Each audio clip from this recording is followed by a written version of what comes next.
자, 이번에는요, 귀라고 하는 청각에 대해서 볼게. 오늘은 봐서 하나만 하자. 시험 끝나고 셔주니까. 자, 좀 전에는 시각에 대해서 본 거야. 눈이라는 감각기관을 통해서 빛이라는 자극을 받아들이는 시각에 대해서 봤고요. 두 번째 뭘 볼 거냐면 귀 볼 거예요.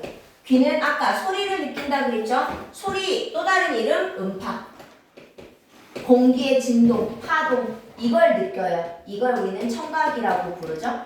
그러면 아까처럼 구조부터 확인하셔야겠죠? 우리는 귀의 구조를 보실 건데 귀 보실 거예요. 먼저 이렇게 잘 못 보이네. 귓바퀴라고 불러요. 귓바퀴. 그리고 귓바퀴를 통해 쭉 들어가죠. 귓구멍이겠죠. 귓구멍 또는 조금 어렵게는 웨이도라고 부릅니다. 웨이도. 바깥쪽 귀, 길. 그죠? 그래서 웨이도라고 부르고요. 웨이도를 따라 들어가다 보면 얇은 막이 하나 등장하거든요. 이 얇은 막이 누구냐면 고막이에요. 이 고막이 무슨 역할을 하냐면 진동을 합니다. 공기가 들어오잖아. 내가 지금 소리를 지르죠. 또는 제가 칠판을 두드리게 되면 보이지 않지만 이 물체가 움직이면서 공기에 진동이 생기거든요. 그 공기의 진동을 귓바퀴가 모아요. 그래서 이 귓구멍 웨이도로 넣어줍니다. 그러면 공기의 흔들림이 가죠? 그럼 고막을 흔들어줘요. 그래서 고막의 역할은 최초로 진동하는 막이. 최초 진동. 간단하게. 최초로 진동하는 아주 얇은 막이 고막입니다. 이 고막이 흔들리잖아요. 이 흔들림을 느껴야 되거든요. 그런데 이 고막이라는 얇은 막이 흔들리면 잘 안 느껴져요. 이것만으로는. 그래서 이 고막의 진동을 조금 더 크게 해주려고, 진동을 크게 해주려고 귀 속에 작은 뼈 세 조각이 있대요. 이걸 예전에는 청소골, 듣는 것과 관련된 작은 뼈 조각 그 청소골, 요즘에는 한글식 표기로 귓속뼈라고 불러요. 귓속뼈. 방금 말했듯이 고막이 흔들리는데 얇은 막이 흔들리는 건 조금 적어, 약해. 그러니까 그 약한 흔들림에 의해서 얘네들이 달그락 그렇게 해서 진동을 뭐 해줘? 증폭을 시켜주는 거지. 그러면 진동이 커졌네? 그 커진 진동을 누가 받냐? 청각세포가 받아야겠지. 뭐처럼 생겼어? 달팽이처럼 생겼잖아. 그래서 달팽이관. 이 달팽이관 안에 뭐가 있냐면 음파를 받아들이는 감각세포, 청각세포가 있어요. 그러면 감각세포가, 청각세포가 자극을 받아서 항상 통로, 청각신경을 통해 이번에도 어디까지? 대뇌까지. 그러면 밖에서 문 여는 소리가 들리네? 발자국 소리가 들려요? 라고 판단하게 되는 거지. 그런데 지금 말한 이 하얀색으로 적은 것들은 바로 듣는 것, 청각과 관련된 기관들이거든요. 귓바퀴, 귓구멍으로 들어갔어. 고막을 통해서 흔들려. 조금 더 크게 귓속뼈가 달그락, 그리고 달팽이관이 받아서 신경을 통해 대뇌까지 전달한다. 이게 듣는 과정이라면 이 귀라고 하는 구조는 청각, 듣는 것 말고 또 다른 기능을 수행하는 구조들도 존재하거든요. 그중 첫 번째는 달팽이관, 고막 사이에 이렇게 목구멍으로 내려가. 이렇게. 그 귀에서부터 이렇게 목을 타고 내려가는 길다란 관이 하나 있어요. 요 관이 예전에는 유스타키오가 이렇게 불렀는데 요즘은 한글 귀인두관이라고 부릅니다.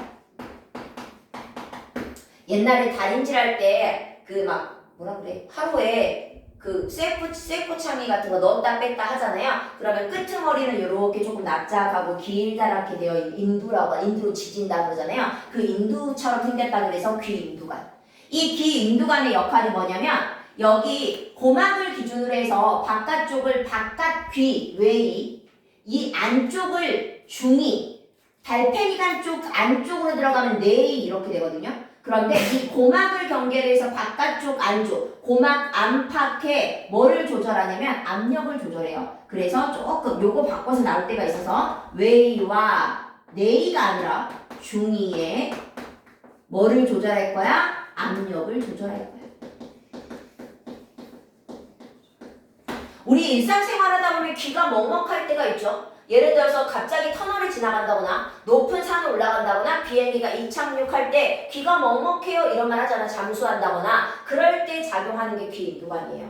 우리가 일반적으로 비염이 심하다거나 그러면 요 코랑 여기 귀랑 다 연결돼 있잖아요. 여기가 안쪽이 막혀 있을 때가 되게 많아. 근데 이렇게 굉장히 심하게 막혀 있는데 그걸 내가 모르고 비행기를 타게 되면 비행기 이륙할 때는 그래도 좀 괜찮은데 갑자기 비행기가 착륙하게 되면 우리는 배웠잖아. 기권에서 지표 근처는 기압이 높고 위로 가게 되면 기압이 낮아잖아. 갑자기 비행기가 착륙하게 되면 내 몸에 작용하는 압력이 세지겠죠. 그래서 귀 인두관을 막 공기가 막 대기압이 눌러요. 그럴 때 되게 통증이 느껴지기도 하죠. 오케이? 그때 잘못하게 되면 안에 염증이 생기기도 해요. 난 옛날에 비염이 그렇게 내가 심한지 모르고 비행기를 탔다가 비행기 착륙할 때 정말 뾰족한 연필? 그런 걸로 여기를 찌르는 느낌이 있어. 비행기 안에 펑펑 오잖아. 그리고 소리가 안 들려. 이 엘베만 타도 그 귀가 뻥한 느낌 아니? 그죠. 고막이 뻥 터지는 느낌? 요런 느낌이 들고 그러고 나면 또 소리가 안 들리고. 그래갖고 여행 갔다가 돌아와서 병원 갔더니 안쪽에 여기에 염증이 생겼대. 많이 들어봤지? 중이염. 그죠. 이 안쪽이 골마버린 거야. 그래가지고 병원에 갔더니 이제 나이가 있으니까 약으로는 치료가 잘 안 되는데 그래서 고막에다 구멍을 뚫는데 그래서 그 바늘 있잖아. 주사바늘로 여기 안쪽을 여기 찌르더라고. 안 아플 줄 알았어. 근데 겁나 아파. 고막도 감각점이 있더라고. 그때 처음 알았네. 그래서 고막을 뚫어가지고 흥하면 코 푸는 것처럼 흥하면 이 안에 있는 염증이 이 구멍으로 빠져나오게 요렇게 해서 치료한 적이 있거든. 그래서 고막이 살짝 구멍이 뚫려 있었을 거 아니야 그 당시에. 그랬더니 소리가 잘 안 들려. 살짝만 뚫려 있는데도. 그래서 고막이 재생을 좀 하거든 시간이 지나면. 그래서 고막이 재생을 해서 완벽하게 딱 됐을 때 이제 그때부터 소리가 좀 잘 들리더라고. 근데 우리 몸의 기관은 한 번 아프고 나면 계속 그게 흔적이 남거든. 그래서 이제는 피곤하거나 뭐 어쩌거나 그러면 계속 이쪽이 아파. 찌릿찌릿하게 이런 식으로. 그래서 너희도 요즘은 워낙 비염은 다들 가지고 있잖아 많이. 그럼 비염이 좀 심각한 것 같아 그러면 비행기 탈 때 내 컨디션에 따라 되게 안 좋아질 수도 있으니까 코 뚫어주는 약이라든지 비염약 같은 거 복용하고 비행기 타고 이렇게 하면 훨씬 더 편하게 움직일 수 있으니까 어쨌든 압력을 조절하더라. 우리가 이제 귀가 먹먹해 비행기를 탔더니 그래서 되게 좁혀서 그런 거잖아. 그럼 여기를 조금 움직여주면 좋거든. 뭐 마사지를 해줘도 좋지만 일반적으로 알지. 침을 삼킨다든지 껌을 씹어준다든지 그렇게 되면 이 안쪽에 근육이 움직이면서 이 좁혀졌던 귀 인두관이 살짝 열려요. 그러면 처음보다는 통증이 좀 줄기도 합니다. 이렇게 해서 결국은 포인트 압력을 조절하더라 라고 하는 내용 확인하시면 돼요. 문제를 푸는데 먹먹해요 라는 말이 나오면 무조건 귀 인두관 찾으시면 되는 거야. 그리고 또 있어요. 듣는 것과 관련 없는 게 이 달팽이관을 기준으로 해서 위쪽에 작은 완벽한 고리가 아니라 반만 되어 있는 기관이 보이죠. 요걸 뭐라고 하냐면 가느다라라는 표현으로 세반고리관이라고도 부르고 요즘에는 그냥 반고리관이라고 부릅니다. 그리고 이 반고리관 아래쪽에는요 달팽이관과 연결되는 이 부위에 뭐도 있냐면 정기관이라는 것도 존재해요. 이 둘을 합쳐서 뭐라고 부르냐면 이 전정기관과 반고리관을 합쳐서 몸의 균형과 관련됐다 그래서 평형감각기관이라고 부르는 거예요. 귀라고 하는 건 꼭 듣는 것만 관여하는 것이 아니라 내 몸의 균형과 관련되기도 하구나 라는 사실이죠. 이때 반고리관 같은 경우는 이제 처음이니까 조금 자세하게 설명하자면 반고리관 이렇게 단면을 보시면 이렇게 되어 있어요. 이 안쪽에 들어갔을 거야. 림프액이라고 하는 체액이 들어있거든요. 그리고 여기는 다 감각모들, 우리 털들, 가느다란 털들이 이렇게 있고 감각세포 이렇게 있어. 그러면 우리가 몸을 회전을 하잖아요. 예를 들어 코끼리코를 계속 시켰다면 선생님이 코끼리코를 계속해. 그리고 나서 딱 멈추면 바로 멈춰지지가 않죠. 그 이유가 내가 움직임을 해. 예를 들어서 우회전을 딱 해. 몸을 오른쪽 딱 돌렸어. 그러면 내가 우회전을 했다가 멈추더라도 이 안에 있는 림프액은 계속 그 방향으로 가려고 하는 거지. 이걸 뭐라고 하지 물리에서? 자신의 운동을 유지하려는 것? 교린상? 자신의 운동 상태를 유지하려는 거? 앉아있으면 계속 앉고 싶어. 서있고 싶지 않으니까. 앉아있으면 눕고 싶어. 이런 거. 관성이라고 하지. 그죠? 관성이라고 바로 림프액의 관성 때문에 뭐 하냐면 내가 도는 걸 멈추더라도 이 림프액은 계속 움직이는 거야. 그러면 액체가 휘 흘러가잖아? 그럼 이 감각모들도 같이 그 림프액이 지나는 방향으로 이렇게 쏠리게 되거든요. 이렇게 쏠려진 그 자극이 어디로 가는 거야? 바로 평형감각기관의 중추기관인 손해로 가는 거야. 듣는 거, 보는 거, 맛보는 건 되뇌지만 평형과 관련된 중추기관은 바로 손해거든. 그래서 손해까지 가지. 그러면 아, 내가 회전을 하고 있구나 라고 하는 걸 느끼게 되는 거지. 어지러워요 이런 말 듣는 거. 이건 다 반골이관이라고 생각하시면 돼요. 그래서 뭐라고 하냐?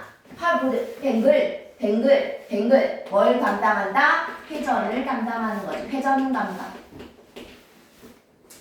계속 어지러워 이런 거. 그러면 전정기관은 뭐냐면 이 전정기관 같은 경우는 여기 부분이잖아요. 여기 부분에 이렇게 전정기관의 조직을 일부를 그렸어. 그리고 여기에도 조금 전처럼 감각모, 작은 털이 있고요. 이 전정기관 안에는 뭐가 있냐면 그냥 쉽게 말하면 조개 껍데기를 갈아서 만든 것 같은 아니면 분필가루처럼 아주 고운 뭐가 있냐면 석회질 물질이 있어요.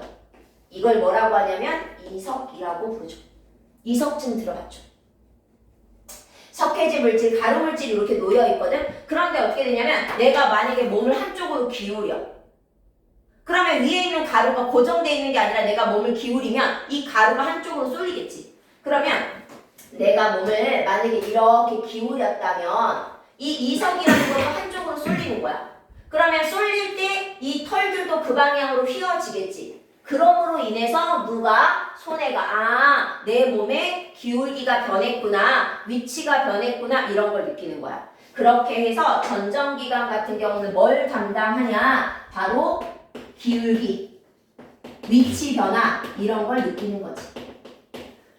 예를 들어서 꽉 막혀있는 엘베를 타고 있어. 그럼에도 불구하고 엘베가 올라가네 내려가네 이거 알잖아. 움직이고 있다는 사실이 느껴지잖아. 이걸 느끼는 게 바로 전정기관인 거야. 우리 멀미 나잖아. 차 안에서. 어떨 때 멀미 나냐면 평소 때는 괜찮다가 뭐 책을 본다든지 이렇게 되면 특히 멀미가 심하게 나타난단 말이야. 왜냐면 내 시각의 정보랑 청각의 정보가 달라서 그래. 귀 안에 있는 전정기관 같은 경우는 움직인다는 걸 느껴. 그런데 뭐 하냐면 내 시각은 나는 고정되어 있는 책을 보잖아. 그러면 고정되어 있단 말이야.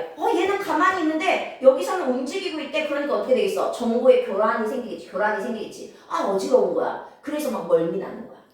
그래서 차 안에서 고정된 물체를 보는 건 안 좋아. 멀미가 발생할 수 있으니까. 근데 운전하는 사람은 이걸 다 인지하면서 운전하니까 운전자는 멀미가 절대 안 생기거든. 하지만 그 옆에 있는 다른 승객들 같은 경우는 항상 멀미가 생길 수 있지. 요런 게 바로 전정기관.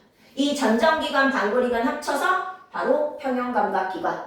귀 안에 있는 모든 기관이 대뇌가 관여하지 않는다는 사실이야. 듣는 것도 있지만 고막, 달팽이관처럼 듣는 것과 관련 없는 반골기관, 전정기관, 귀 인두관 같은 것도 있더라 라고 하는 사실 확인하시면 돼요. 오케이. 그럼 여기까지. 여기 좀 간단하죠? 보자. 청각의 성립 경로 먼저 적으실 거예요. 먼저 소리라고 적던지 또는 음파라고 적던지. 음파 화살표. 어디로 가야 돼? 귓바퀴 화살표. 청각의 성립 경로. 음파, 귓바퀴, 귓구멍. 그리고 고막을 진동하죠. 고막의 진동을 크게 해야겠지? 귓속뼈. 커진 진동을 누가 느껴? 달팽이관. 달팽이관의 청각세포가 자극을 받으면 화살표, 청각신경을 통해 어디까지 가는 거야? 대뇌까지 가는 거야.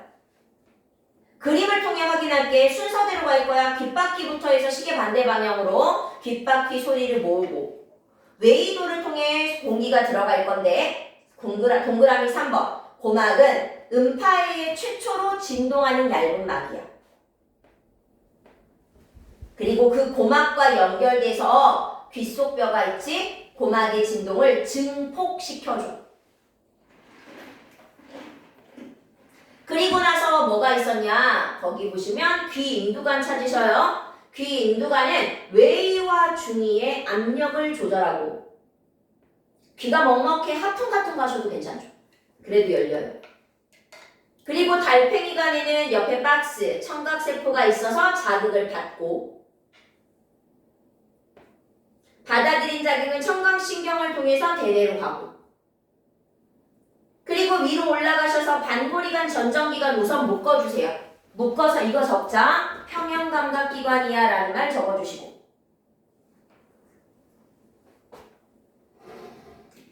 그런데 반고리관은 뭘 하냐? 회전을.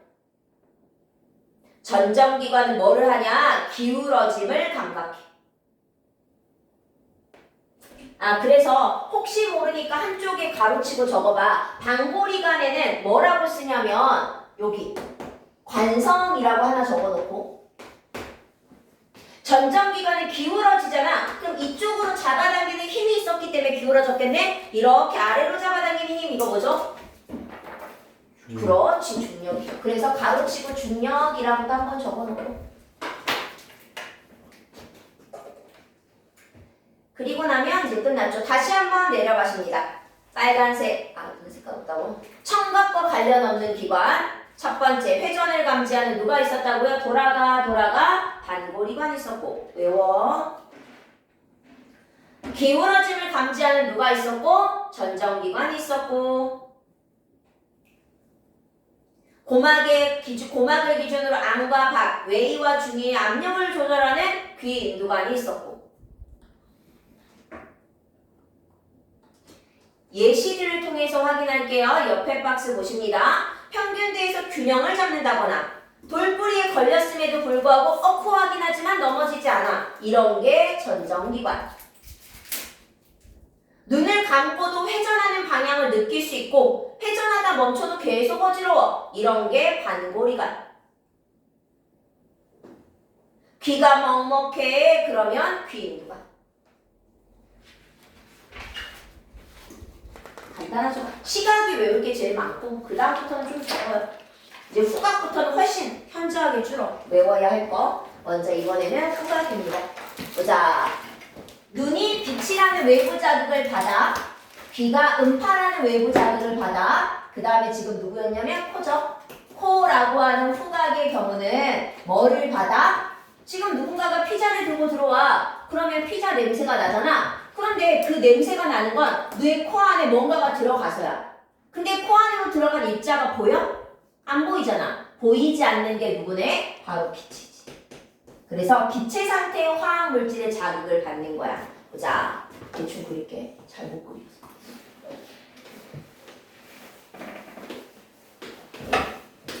콧구멍이 있지?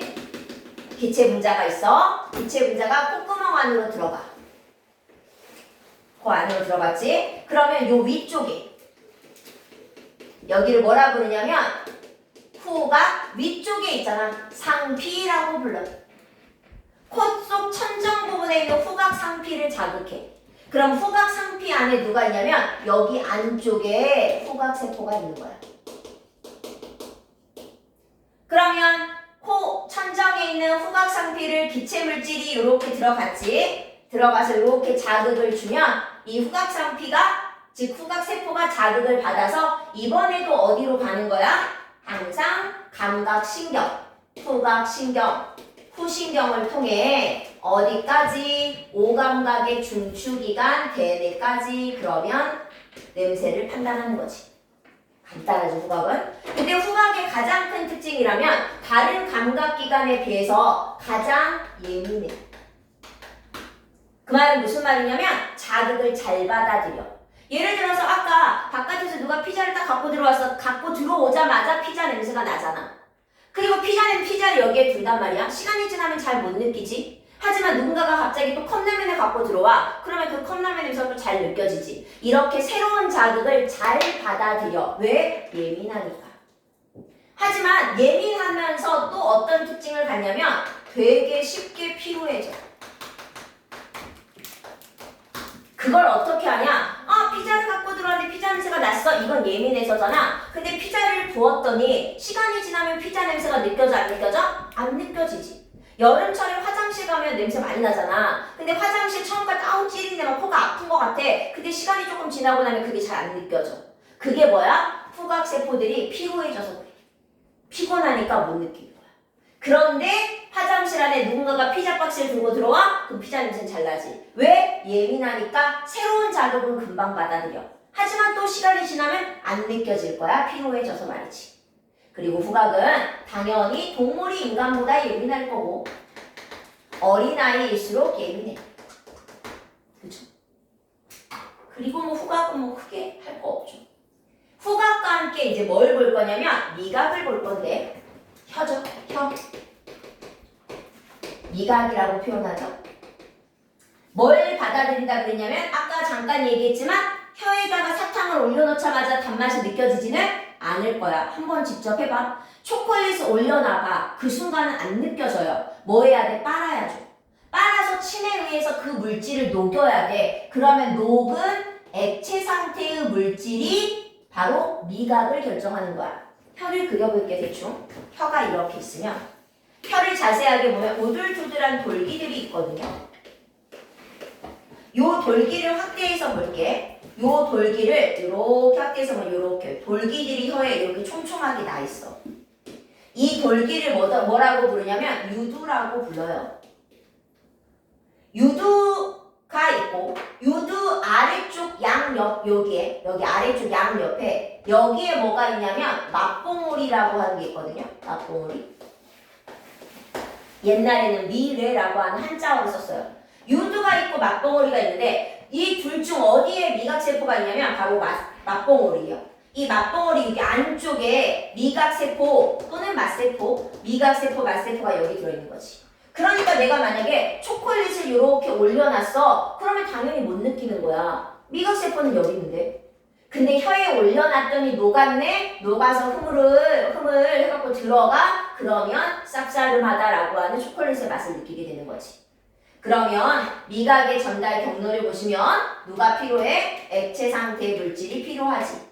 얘는 누가 필요해? 보이지 않는 기체가 필요했고 액체 상태의 화학물질이 우선은 혀 겉에 있는 유두를 자극하고 유두 안으로 들어가서 안쪽에 있는 맞봉우리를 자극하면 그 맞봉우리에 있는 미각세포가 자극을 받아서 어디를 통해? 항상 통로, 미각, 신경을 통해 어디까지? 대뇌까지. 그러면 맛을 판단하게 되는 거야.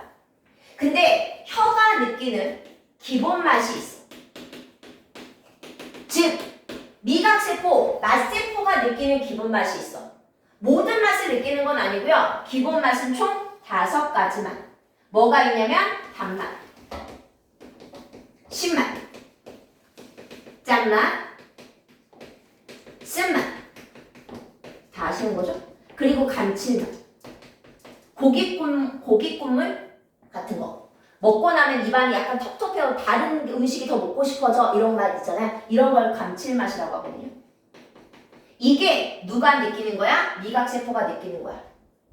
그런데 우리 맛에는 이런 것도 있잖아. 아, 떫어. 아, 감을 덜 익은 감을 먹었더니 떫네. 또는 매우 요즘 좋아하잖아. 매운 거. 엽떡을 먹을 때 너무 매워. 이걸 맛이라고 표현하지만 그 맛은 이 미각세포가 느끼는 기본 맛에 속하지 않아. 맛세포가 느끼는 게 아니에요.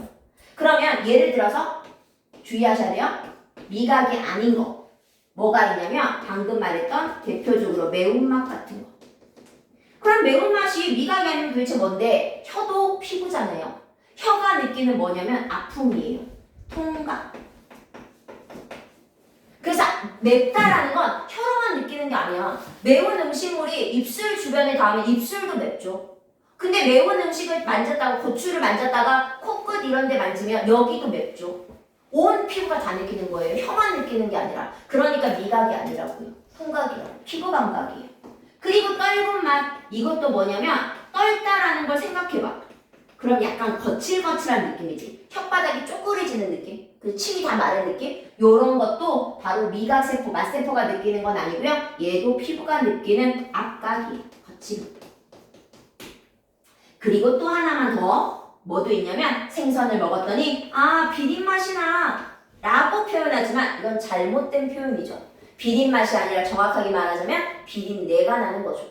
그러면 뭐네? 후각인 거예요. 그렇죠? 그래서 비린맛은 후각입니다.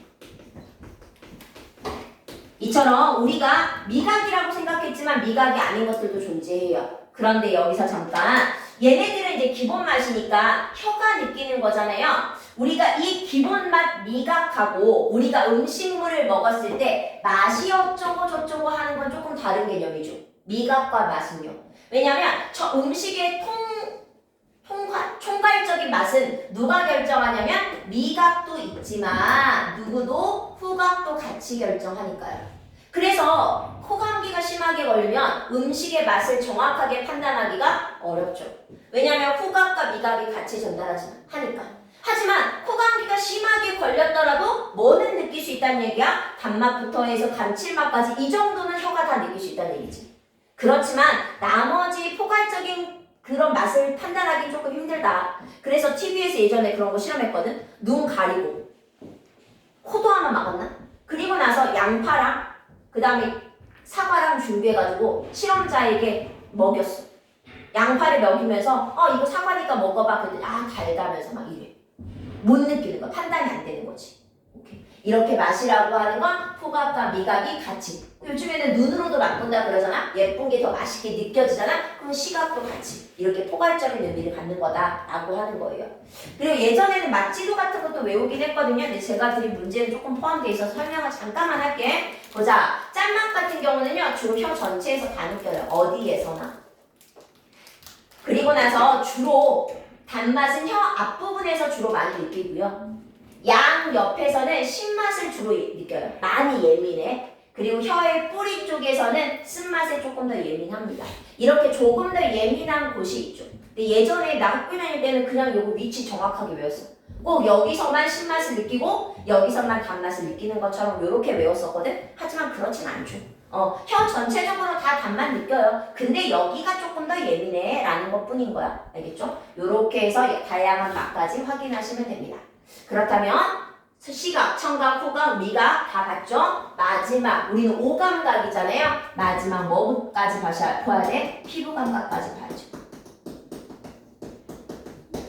누가 피부가 느끼는 거? 다양한 자극을 받아요. 그런데 지금까지랑은 조금 차이가 있는 게 지금 빛이라는 자극을 누가 받았냐면 시각세포가. 음파를 누가 느꼈냐면 청각세포가. 기체, 액체, 후각세포, 미각세포가. 그렇지만 피부감각이라고 하는 건 감각세포가 있는 건 아닙니다. 얘는 뭐가 있냐면 피부 안에 감각점이라는 게 있어요. 대신 감각세포가 아니라 감각점이 있어서 이 감각점에서 자극을 받아요.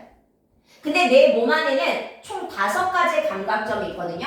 아픔을 느끼는 통점. 아픔만 느껴요. 그 다음에 압력을 느끼는 압점. 눌렀을 때.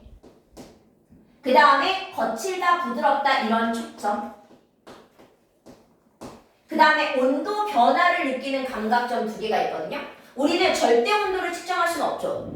내가 이 커피를 만졌더니 얘의 온도는 10도시네요. 난 알 수 있어요? 없어요? 없어요. 그 대신 뭐만 알아? 내 체온보다 차가우니까 시원하네. 이것까지만 알잖아요. 이렇게 차가워짐을 느끼는 냉점.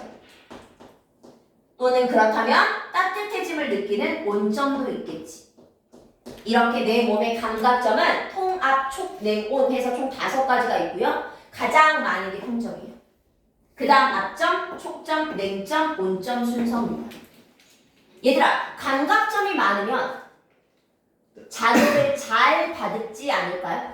그렇죠? 감각점이 많으면 잘 받아들일 거예요. 그래서 감각점 수가 많으면 많을수록 뭐해? 우리는 예민하다라는 표현을 쓰는 거예요.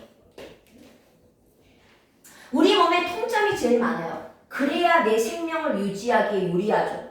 아픔을 잘 느끼는 건 좋은 거예요. 사람마다 둔한 사람도 있어요. 배가 아픈데 잘 못 느끼는 사람도 있단 말이야. 그렇게 되면 안쪽에 장기가 터졌어. 막 염증이 퍼져. 그런데도 너무 심각성을 못 느끼는 사람도 있죠. 이거 위험하잖아. 살짝 아프더라도 예민하게 잘 반응하는 사람이 빨리 병원에 가서 병을 고칠 수 있을 거 아니에요. 그래서 감각점이 많은 게 좋고 내 몸 안에는 그래서 통점이 그래서 많이 존재하는 거고 아픔에 예민해야 나는 내 생명을 유지하기 좋으니까. 압점, 누름을 느낀다고 그랬죠? 근데 생각해봐. 누군가가 내 손등을 눌러요. 약하게 눌러요. 점점 세게 눌러요. 그럼 결국은 나는 뭐라고 느끼죠? 아프다라고 느끼죠. 차가움도 마찬가지죠. 내 손바닥 위에다가 내가 뭘 올려놨냐? 얼음을 올려놨어. 처음에는 시원하겠죠? 하지만 나중에 시간이 지나가면 알죠? 아! 해서 놓잖아. 너무 아프거든요. 그죠? 따뜻한 물건도 마찬가지야. 아, 처음엔 따뜻하구나. 하지만 시간이 지나면 아, 아프니까 손을 떼게 되는 거 아니야? 결국은 무슨 말이냐면 다른 감각들은 심해지면 감각의 정도가 심해지게 되면 자극의 정도가 심해지면 우리는 결국 뭘로 느껴요? 아픔으로 느끼게 되는 거예요. 오케이? 그리고 냉점과 온점은 절대값이 아니라 상대적인 온도라고 했잖아요. 예를 들어서 제가 3개의 수조를 준비했고 가운데에는 30도씨의 물입니다. 그리고 여기는 50도씨의 물이에요. 그리고 여기는 예를 들어서 0도씨의 물이에요. 그러면 가운데에다가 내가 두 양손을 넣고 따뜻해졌겠죠. 30도씨니까. 그리고 나서 내가 양손을 빼서 0도씨의 물 왼쪽 손, 오른쪽 손을 50도씨의 물에 이렇게 넣었다고 치자. 보이는 대로 이렇게 넣었다고 치자. 그러면 나는 뭐라고 느낄 거냐면 30에서 50을 넣었을 때는 아, 따뜻하다고 느끼는 거고 30에서 0을 넣으면 아, 차갑다고 느끼는 거죠. 이렇게 상대적인 온도 변화를 감지하는 거다. 그러면 도대체 감각점은 어디냐? 내 피부 전체에 다 있냐? 그렇지 않아요. 우리 겉에 있는 피부를 표피 또는 상피라 부르고 안쪽에 진짜 피부 뭐가 존재해요? 진피가 있죠. 바로 이 진짜 피부에 존재하는 거예요. 예를 들자면 우리 손끝스름이가 있잖아. 이게 약간 살갗이 딱 이게 드러나는? 얹어지는? 그러면 거기 부분을 살짝 뜯으면 아파? 안 아파. 그래서 그런 거 하는 거 본 적 있지. 남학생들이 여기다 앞정이나 앞정은 아니고 옷핀? 그런 거 본 적 있어? 옷핀이나 아니면 샤프심 이런 거 꿰는 친구들. 우리 때는 있었는데 요즘은 없니? 옷핀 같은 거 이런 거 꿰는 애들 있어. 실핀 같은 걸로. 왜 그 짓거리 하는 거야? 안 아프니까 하는 거야. 아팠으면 안 했겠지. 왜냐면 겉에 있는 피부에는 감각점이 없거든? 그러니까 그 부분은 안 아파. 근데 우리가 여기 손끝에 있는 손끝스름이도 내가 떼다가 살짝 잘못돼서 빨간색 피부가 드러날 때 있지. 그럼 겁나 아프지. 거기가 진피거든. 살짝 안쪽 진짜 피부. 그래서 감각점은 피부 속 진피층에 있다. 통압, 총내온 순서대로 있는데 그러면 온점 같은 경우는 제일 적겠네. 그럼 우리는 결국은 따뜻하다라는 변화에 제일 둔하다는 얘기죠. 그래서 여자들이 고데기 쓰잖아요. 고데기 사용하다가 이마를 살짝 뜨거워하고 되잖아. 그럼 이미 여기 까맣게 돼 있는 경우가 되게 많아. 이미 화상을 입어서. 왜냐면 제일 둔하거든요. 그래서 요즘에 거의 잘 때 저녁 때 되면 겨울에는 다 침대 위에 전기장판 꽂잖아요. 저온으로 이렇게 놨어. 그래서 뜨겁다고 느끼지 않았네? 근데 아침에 일어났더니 화상을 입어서 다리색이 까맣게 변해 있는 경우도 있대요. 이런 걸 저온 화상이라고 부르거든요. 우리는 워낙 따뜻함에 둔하니까 이미 화상을 입어서 피부 색깔이 변했는데도 인지를 못하게 되는 거야. 그러니까 특히 이제 여학생들은 이 겨울에 잠을 잘 때 집안을 좀 따뜻하게 하니까 반팔 반바지 입고 전기장판 입고 자기도 하는데 이런 건 별로 좋지 않아요. 위험하니까. 잘못하면 화상을 입을 수 있어서 웬만하면 피부를 좀 보호해주고 최대한 낮은 온도에서 숙면을 취하는 게 제일 좋죠. 잘못하면 화상 입으니까 이렇게 제일 둔하다라는 것도. 우리 몸에는 다 통합촉내온이 들어있어요. 우리 몸에 특히 어디 많냐면 얼굴 부위, 그죠? 얼굴 전체, 그 다음에 손끝, 발끝 이런 거 말단부에 많죠. 그래서 침을 이런 데 많이 놓잖아요. 그리고 예전에 고문도 다 손끝, 발끝 이런 데 하잖아. 막 영화들 보면 손발톱 다 떼죠. 여기에 막 바늘 꽂고 여기 막 소금 뿌리고 막 이러잖아요. 그 이유가 여기가 특히 더 아프기 때문에 그래요. 감각점이 훨씬 많거든요. 우리가 지나다니다가 팔꿈치 같은데 여기 탁 쳤어. 뭐 아파? 그냥 벌스럽지 않아. 근데 발가락 끝 살짝 쳐. 그러면 그 순간 멈춤하잖아. 왜냐면 발가락 끝은 감각점이 그만큼 많으니까. 그죠? 훨씬 아프죠. 이렇게 되는 거. 대신 팔꿈치 이런데 요런 데는 거의 감각점이 없죠. 요런 피부, 쭈글쭈글한 피부 있잖아. 요런 데는 없으니까 너네가 손으로 막 꼬집어도 크게 아프지 않습니다. 그 대신 여기에 좀 온점 같은 건 있으니까 여기 나중에 아이를 케어한다거나 이럴 때는 욕조에 물 때 온도계가 없으면 여기 팔꿈치 꽂아가지고 온도를 미집지근하구나, 괜찮구나 이렇게 확인하기도 한대요. 전 육아를 해본 적이 없으니까 글로 배워서 그렇지만 이렇게 하기도 한답니다. 이런 것들이 있구나 확인하시면 돼요. 그렇다면 적어볼게. 보자, 후각입니다. 시험에는 이쪽 파트는 나와봐야 거의 한 문제 이렇게 나오겠죠. 시각이 제일 중요하고 두 번째 청각이야. 보자, 후각입니다. 뭘 느끼냐? 빛이에요. 무슨 사실도 합니다. 기체 물질의 자극을 받아요. 가장 중요해. 이 말은 중요해. 가장 예민하대요. 그리고 쉽게 피로해져요. 그래서 같은 냄새를 오랫동안은 못 만든답니다. 그림 한번 확인하세요. 그 작은 알갱이들이 기체 물질을 말하고요. 코 천정의 후각상피, 거기를 확대한 그림 봐주세요. 후각상피와 연결된 후각세포까지. 그러면 옆에 박스 안에 적어보자. 후각의 성립 경로, 기체 화살표, 기체 상태의 화학물질이 후각상피, 후각세포, 화살표 순서대로 후각상피, 후각세포, 후각신경, 그리고 마지막 대뇌까지.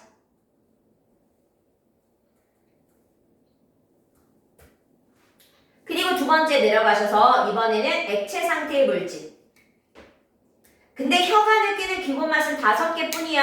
단신, 짠쓴, 감칠맛이야. 단맛, 신맛, 짠맛, 쓴맛, 감칠맛. 단맛, 신맛, 쓴맛, 짠맛, 감칠맛.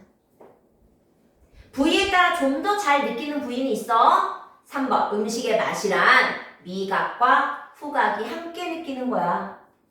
감기 걸리면 잘 맛이 정확하게 느껴지진 않아. 내려가자. 그림 한번 확인하세요. 유두. 유두 아래 양 옆에 그림 봐. 양파처럼 생겼지. 맛봉오리. 꽃봉오리처럼 생겼네. 그래서 맛봉오리. 그 안에 맛세포가 있어요. 그러면 성립 경로, 액체 화살표. 액체 상태의 화학물질이 유두, 자극, 더 들어가서 맛봉오리. 그러면 미각신경을 통해 대뇌까지. 근데 주의할 게 있더라. 보충자료. 옆에 미각이 아닌 맛도 분명 존재한다. 떫은 맛, 앞각. 앞점, 앞각. 매운맛, 통각, 아픔. 비린맛, 후각. 맛이라고 해서 모두 다 혀가 미각세포가 느끼는 건 아니야. 마지막 3번 피부감각. 감각점에서 변화를 느낄 건데 몸의 부위에 따라 감각점 분포 정도는 달라. 감각점 수가 많으면 예민하겠지. 순서 외워야 돼. 통압촉냉온이야. 통압촉냉온.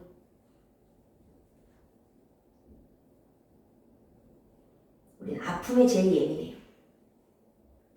3번 이러한 감각점은 그림 한번 봐주시고요. 겉이 아니라 안쪽에 있네. 진피의 공포예요. 옆에 밑줄 좀 그어볼게. 감각점의 특징을 보시면 다시 한번 줄 그어봐. 진피. 두 번째 내장기관에도 있어요. 그러니까 배가 아픈 거야. 속이 쓰리다 이렇게 느끼는 거야. 그쵸? 배가 아파서 병원 갈 수 있는 건 내 안에 있는 장기들에도 감각점이 있으니까. 한 감각점에서는 하나만 느껴. 이게 무슨 말이냐면 통점에서는 아픔만 느껴. 냉점에서는 차가움만 느끼는 거지. 오케이? 감각점 많을수록 예민하다 설명했고, 음점과 냉점의 특정 온도가 아니라 온도 변화를 감지하는 거고, 압각, 냉각, 따뜻한 온각은 심해지면 아픔으로 느낄 수 있고, 그 다음에 뭐 신체 부위에 따라 다르다 옆에 써놨단 말이니까 이 정도 확인하시면 됩니다. 그리고 나서 다음 페이지에 있는 문제 조금밖에 안 나고 오늘 조금밖에 안 해서 저기 중간에 있는 162쪽까지는 숙제가 나갈 거고요. 제가 띄어놨던 프린트 보이시죠? 요거? 그 162쪽까지 너네 나랑 페이지가 달라. 160. 저랑 페이지가 달라서 160까지 숙제고요. 요거 프린트 드린 거 우선 맨 앞에 13번까지만 먼저 한번 풀어봐 주세요. 방금 했던 거 간단하게 맨 앞에 있는 거 우선 한번 해봐.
요거 다음 시간에 외워와 감각기관.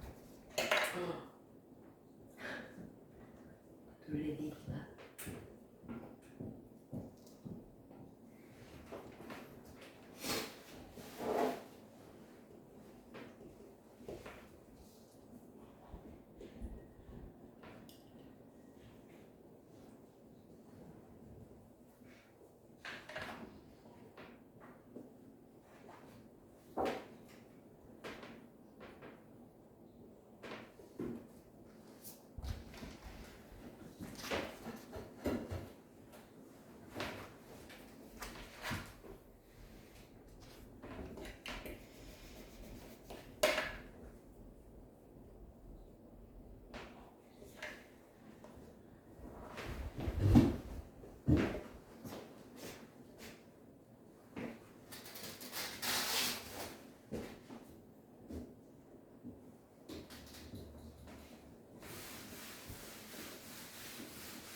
혹시 학교에서 특이진도 나가는 것 같으면 얘기해 주셔야 돼요.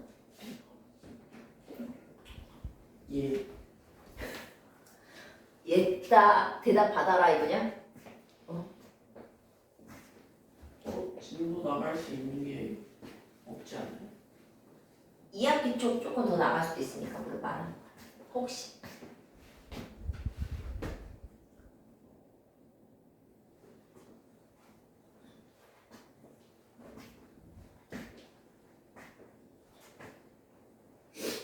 다음 시간에 조금 속도 높여서 신경계 호르몬 끝내버릴 거야. 목표는 그래.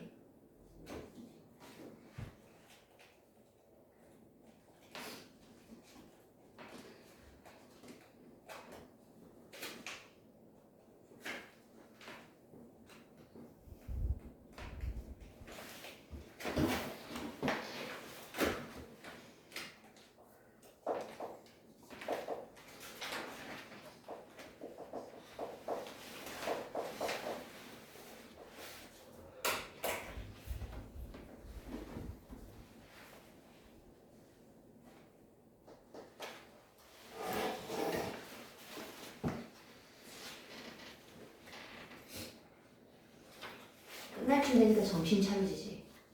어? 나도 나도 수업이 끝나니까 정신 차려. 아유 중간 타임이 되게 좋네요.